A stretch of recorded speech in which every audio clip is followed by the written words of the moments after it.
श्री शिवाय नमस्तुभ्यम। हर हर महादेव। भटिंडा पंजाब में गुरुजी पंडित प्रदीप मिश्रा जी द्वारा संत शिव महापुराण की कथा बाँची जा रही है। ये 7 दिवसीय शिव महापुराण कथा है जो कि 4 जनवरी से 10 जनवरी तक चलने वाली है। आज की कथा बहुत ही रोचक जानकारियों से भरपूर थी और आज की कथा में गुरुजी ने शरीर में कष्ट होने पर, दर्द होने पर उसे दूर करने वाले नए उपायों की जानकारियाँ दी हैं। साथ ही अपने घर के छोटे बच्चे के लिए विशेष उपाय की जानकारियाँ दी हैं।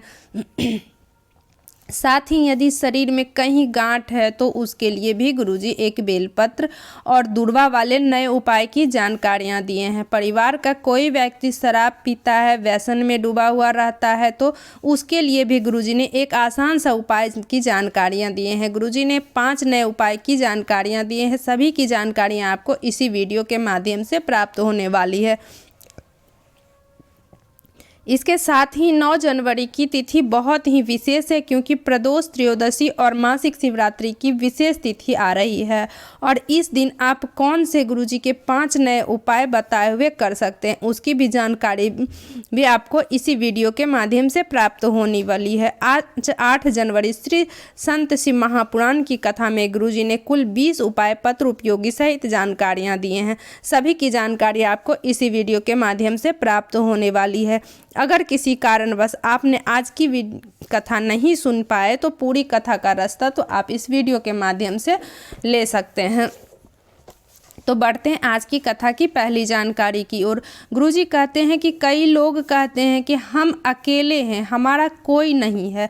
तो इस पर गुरुजी ने कहा आपका इसलिए जीवन कष्ट है जब आप कहोगे महादेव मेरे साथ है तो जीवन में आपको परेशानियां देखने को नहीं मिलेगी। रोज़ 1 लोटा जल चढ़ाना शुरू करो और बस सीना ठोक के बोल दो कि महादेव मेरे साथ हैं। बढ़ते हैं आज की कथा की अगली जानकारी की ओर।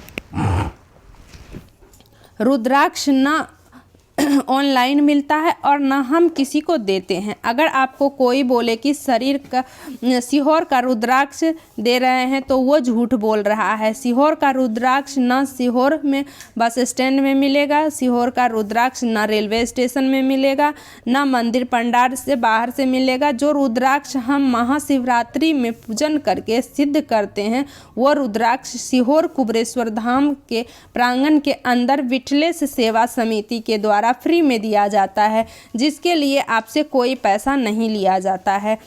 इसके बाद विशेष जानकारी देते हुए गुरुजी ने बताया जो रुद्राक्ष शिवरात्रि से वितरण किए जा रहे हैं वो अब विराम की ओर है। 14 फरवरी तक सीहोर कुबरेश्वर धाम से रुद्राक्ष वितरण होना बंद हो जाएगा। यदि आपको रुद्राक्ष का ज़रूरत है तो आप 14 फरवरी तक सीहोर जाकर रुद्राक्ष ले सकते हैं और 15 फरवरी से सीहोर में रुद्राक्ष वितरण बंद हो जाएगा। अब आपको रुद्राक्ष नहीं मिलेगा और रुद्राक्ष का वितरण 15 मई 2024 से होगी। इसके बाद गुरुजी ने बताया 7 मार्च से 13 मार्च तक सीहोर कुबरेश्वर धाम में फुलेरा दूज के अवसर पर, महाशिवरात्रि के अवसर पर रुद्राक्ष महोत्सव होगा। रुद्राक्ष वितरण नहीं होगा पर शिव महापुराण की कथा होगी। आप सभी को गुरुजी ने सीहोर कुबरेश्वर धाम में 7 मार्च से 13 मार्च की महाशिवरात्रि शिव महापुराण की कथा में आमंत्रित किए हैं। बढ़ते हैं आज की कथा की अगली जानकारी की और। कुबरेश्वर धाम कुंदकेश्वर महादेव नाम की काफ़ी है। अगर आपको लग रहा है कि दवा खाते खाते तंग आ गए हैं, खाने का मन नहीं कर रहा है तो आपको दवा खाते समय कुंदकेश्वर महादेव का नाम लेते हुए दवाई आपको खानी है।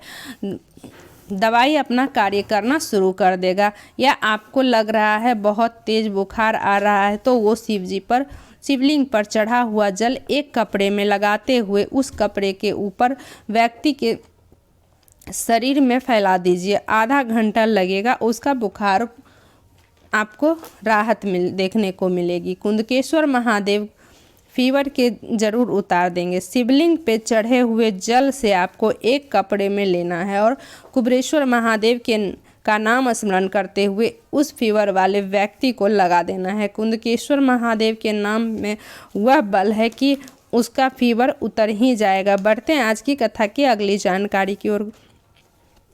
कुंदुक एक एस जैसा शस्त्र होता है जिसे आपने गणेश जी के फोटो में देखा होगा।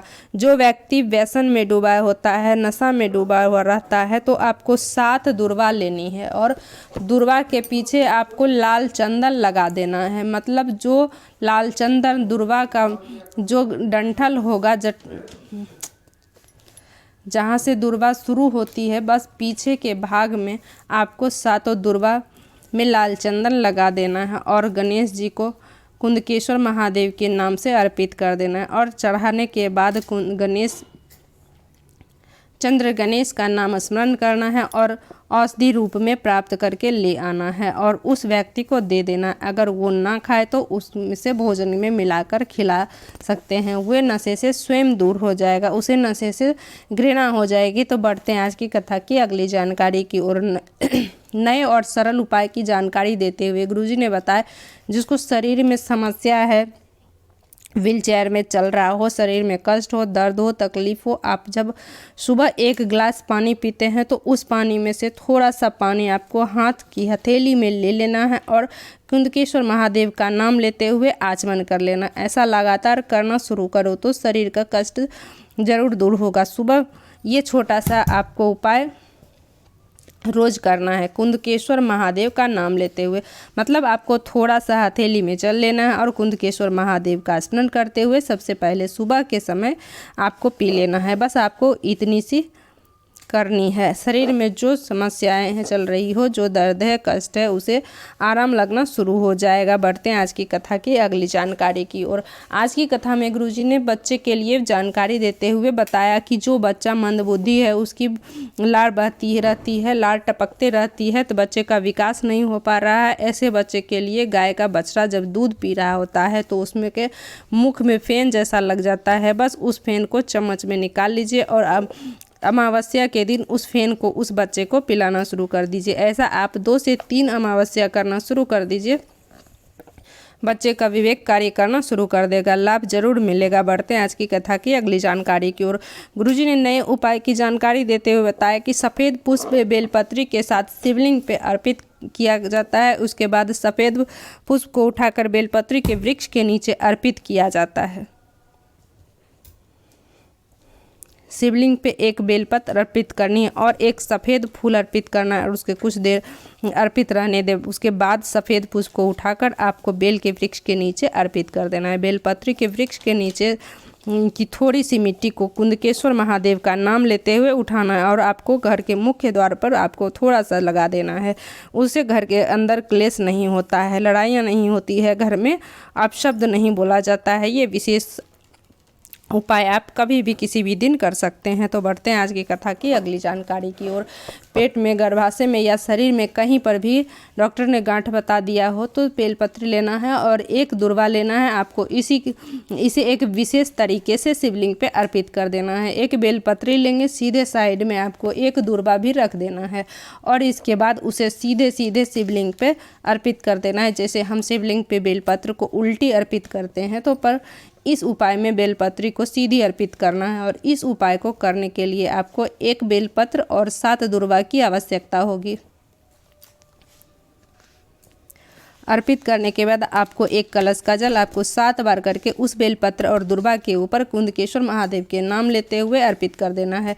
जब जल अर्पित करेंगे तब आपको दक्षिण की ओर बैठना है, मतलब आपका मुख उत्तर की ओर होते हुए आपको जल अर्पित कर देना है। अर्पित करने के बाद आपको बेलपत्री और दुर्वा आपको औषधि के रूप में प्राप्त कर लेना है। अगले दिन से रोज एक दुर्वा खाना शुरू कर देना है। 7 दिन 7 दुर्वा खाने के बाद 8वें दिन आपको उस बेलपत्री को खा लेना है